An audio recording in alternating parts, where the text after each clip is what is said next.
Então,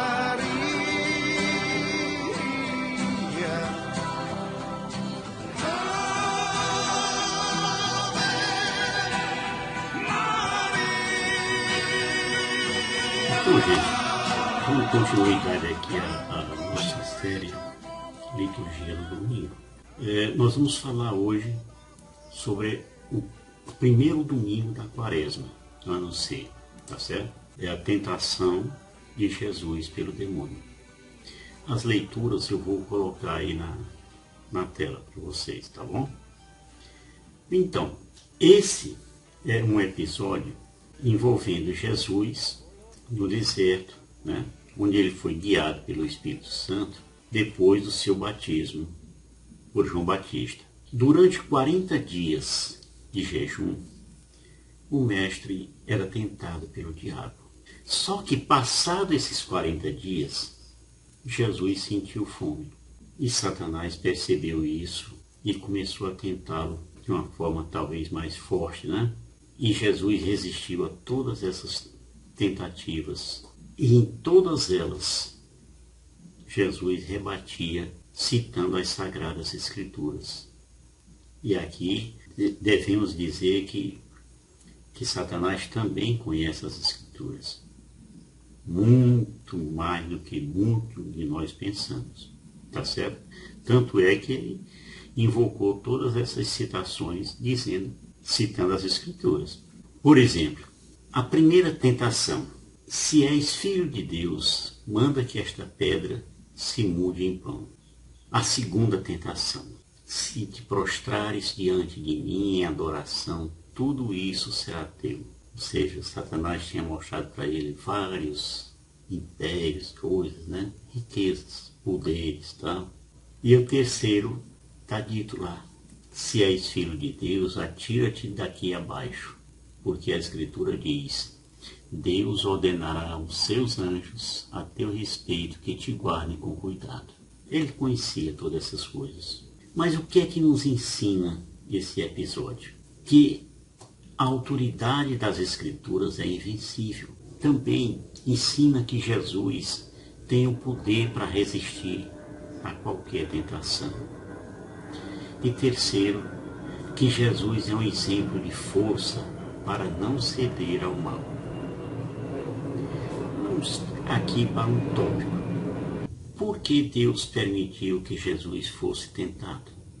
Ao ser tentado pelo diabo, Jesus lembrou de uma poderosa lição. Satanás queria que ele comprovasse a sua divindade, mas a resposta de Cristo foi poderosa. Quando o diabo tentou Jesus, queria que ele usasse o seu poder puramente por vaidade. Satanás queria induzir Jesus a ser vaidoso. Sobretudo, queria que o Filho de Deus mostrasse a sua divindade. Tudo isso para nos alertar que nenhum homem, por mais santo que seja, está isento de sofrer as tentações. Teve muitos santos católicos que lutaram com o diabo de forma feroz. Por exemplo, Padre Pio, São Bento, Santo Antão, paradas difíceis, né? Mas qual foi o pecado de Satanás? Por que Satanás é tão mal? O pecado de Satanás, gente, foi a rebelião que teve lá no céu e o seu desejo de ser semelhante a Cristo, ao Criador. Além de tentar a sua autodeificação, ou seja, ele próprio ser Deus sem precisar de nada. Ele era um príncipe dos mais lindos que tinha, dos que foram criados por Deus, mas ele não se conformou, queria ser mais do que o Criador. Então, Satanás quis alterar o plano do Pai Celestial para oferecer ele próprio a salvação universal a todas as pessoas. E Satanás viu o nosso bem como um mal para si. O bem que Deus quer fazer por nós, como se fosse um mal para ele. Então ele convenceu uma terça parte das hostes do céu a afastar-se de Deus. E aí é um perigo para nós, porque muitas vezes a gente segue líderes aí e a gente imagina que sejam pessoas poderosas, né? Com muita fé, com muito poder espiritual, mas no fundo nos afastam de Deus. Então veja esse texto. Houve uma batalha no céu. Miguel e seus anjos tiveram de combater o dragão. O dragão e seus anjos travaram combate, mas não prevaleceram. E já não houve lugar no céu para eles. Foi então precipitado o grande dragão, a primitiva serpente, chamado Demônio e Satanás, o sedutor do mundo inteiro. Foi precipitado na terra e com ele os seus anjos. Apocalipse 12, 7 a 9. Mas o que fez com que ele se sentisse superior a Deus, ou quisesse pelo menos se sentir, foi o orgulho e a inveja. Por causa dessa inveja é que Satanás convenceu Adão e Eva a comerem do fruto da árvore da ciência do bem e do mal, que Deus tinha alertado para eles que não comessem. Não comas do fruto da árvore da ciência do bem e do mal, porque no dia em que dele comeres, morrerás indubitavelmente. Outro pecado de Satanás é ser mentiroso. Ele é chamado do pai de todas as mentiras, e mentiroso desde o princípio. E com as suas inúmeras mentiras é que ele seduz pessoas e divide os lares e as famílias. Tá certo? Então eu faço uma pergunta. Por que Deus permite que sejamos tentados? Nós, pobres criaturas, né? Pela fé cristã, Deus permite que nós sejamos tentados para que possamos crescer espiritualmente, nos fortalecendo e nos aproximando dele, Deus, né? Quais as razões para que sejamos tentados? As tentações nos encorajam a unirmos mais intimamente a Deus por meio de oração e da renovação dos nossos bons propósitos. E como podemos enfrentar essas tentações? Primeiro, confessando os pecados cometidos por nós mesmos e arrependermos de tê-los cometido. Renovarmos os bons propósitos, um ato de contrição que é solicitado pelo confessor. Está dito em Mateus 26, 41. Vigiai e orai para que não entreis em tentação.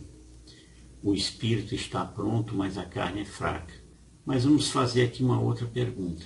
Por que Satanás odeia tanto a família? Gente, a família é o principal alvo do diabo. Ele sabe que destruindo os laços familiares, ele vai conseguir afastar todas as pessoas de Deus. E quando todos se afastam de Deus, aí só vira confusão mesmo, não tem outro jeito. Vamos ver aqui, por exemplo, um texto básico. Digo, pois, deixai-vos conduzir pelo Espírito, e não satisfareis os apetites da carne, porque os desejos da carne se opõem aos do Espírito, e estes aos da carne, pois são contrários uns aos outros. É por isso que não fazeis o que queríeis.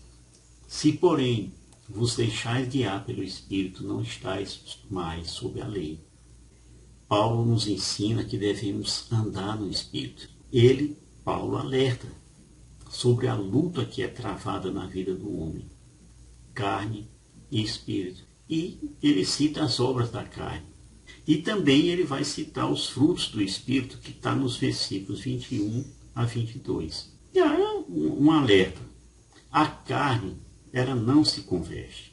Ela se inclina para o pecado e deve ser crucificada com Cristo. Fuja da tentação, não alimentando somente os desejos carnais. O diabo está louco para nos fazer pecar. Mas o primeiro inimigo a vencer está em nós mesmos. É a nossa carne. Tem até uma historinha de um homem que um dia se fez essa pergunta. O que decide o comportamento de um homem? E ele mesmo respondeu lá para quem ele estava palestrando. O homem tem dentro de si 2 cachorros, um bom e um mau. E os 2 vivem brigando. Aí lá no fundo da sala perguntaram, e aí, quem que ganhou essa luta? Aí ele diz com toda calma, ganhou aquele que a pessoa alimenta mais. Aí eu pergunto agora para você, o que é que você tem alimentado na sua vida? na sua carne ou no seu espírito? O bem ou o mal? É uma resposta simples, porque se você anda pelo espírito, você está, pelo menos, se fortalecendo um pouco contra o pecado, né? Contra as astúcias de Satanás. Tá certo? Pois eu espero que você tenha entendido os recados. Vá na missa no domingo, escute o padre, né, na sua homilia, e seja feliz. Alimente o bem. Desses dois animais que estão dentro de você, alimente mais o bem do que o mal, tá certo? Shalom do Pai. Tchutchuco, hein? Cadê o vô? Cadê o vô? All of the travelers on the road. Ah, muito bem. Put down the bird.